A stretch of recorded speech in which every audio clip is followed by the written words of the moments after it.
एक शब्द होता है सहानुभूति। सहानुभूति यानी सह अनुभूति। और इसका शाब्दिक तौर तौर पर यदि इसका अर्थ देखा जाए तो इसका अर्थ होता है कि आप दूसरे के अनुभव को भी अनुभव कर पा रहे हैं, यानी दूसरे के दुख को, उसकी तकलीफ को या उसकी खुशी को।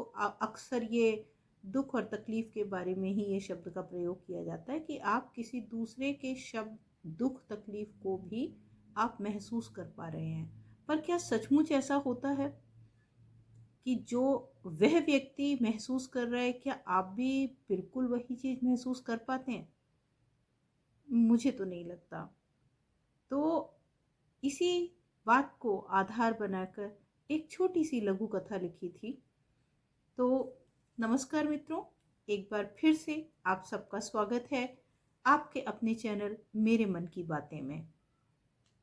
आज मैं आप सबके सामने अपनी एक लघु कथा प्रस्तुत करने जा रही हूँ, जिसका शीर्षक है जादुई चश्मा। जादुई चश्मा, जादुई चश्मा, जादुई चश्मा, जादुई। आइए ले जाइए जादुई चश्मा, आइए ले जाइए जादुई चश्मा। आपने ऐसा चश्मा न कभी देखा होगा, न सुना होगा।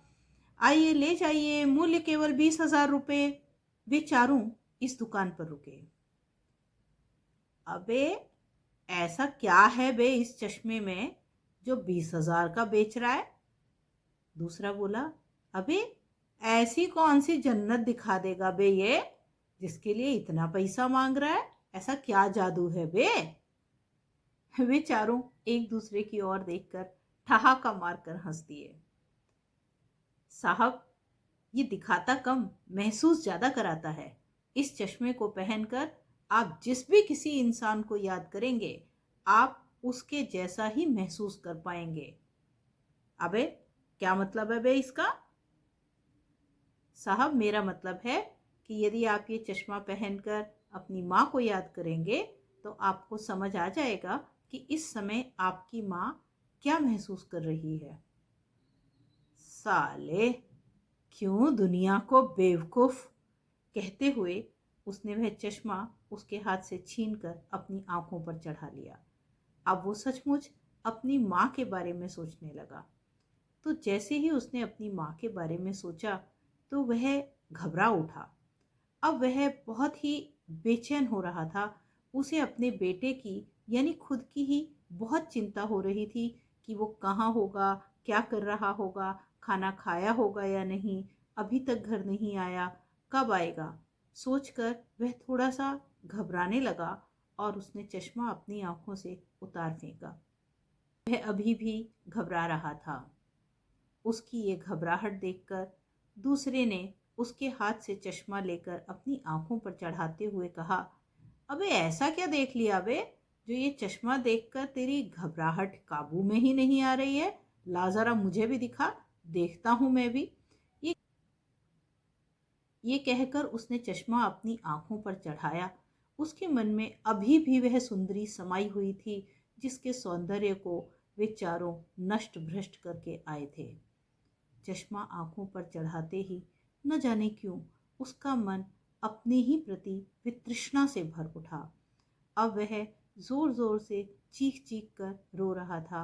वह अपने अपने ही शरीर को नोच रहा था और खुद को इस प्रकार से देख रहा था, अपने हाथ पैरों को नोच रहा था। उसे खुद से ही नफरत सी हो रही थी। ऐसा लग रहा था जैसे उसके शरीर पर कुछ गंदगी लगी हुई है, जिसे वह नोच कर फेंक देना चाहता है।